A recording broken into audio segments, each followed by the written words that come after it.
Et donc là, quand tu bosses à Paris et que tu as un poste de manager, un potentiel a priori, tu sais, tu te fais chasser par des recruteurs. Mhm. Donc il y a Chasseur de tête. un chasseur de tête qui me contacte, qui me dit, je sais qui vous êtes, je sais ce que vous faites à Decathlon. Moi, je vous propose un poste de directeur de magasin. Dans un magasin, vous allez toucher 3 fois plus. Alors, j'y suis allé. Alors, à l'entretien, je n'étais pas tout seul. On était 4 ou 5 à l'entretien. J'ai été retenu et je me suis retrouvé directeur de 2 magasins, de petits magasins. Donc, il y avait une vingtaine de vendeurs au total, dans un des plus beaux quartiers de Paris, dans le 16e. Magasin de luxe absolu dans le tissu d'ameublement et la décoration.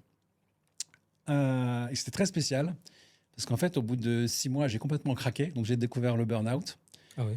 C'était spécial Pourquoi? parce qu'il fallait travailler. En fait, le propriétaire du magasin disait à ce prix-là, donc j'étais vraiment payé, j'étais payé à l'époque 8 000 euros par D'accord. mois. Mm.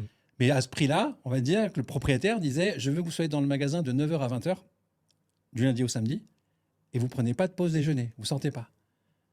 Donc je travaillais du lundi au samedi, de 8h30 à 20h30, Sans pause. sans pause déjeuner. Je me rappelle, des fois, c'est horrible. Quand je dis ça, je mangeais mon sandwich du midi, je le mangeais aux toilettes.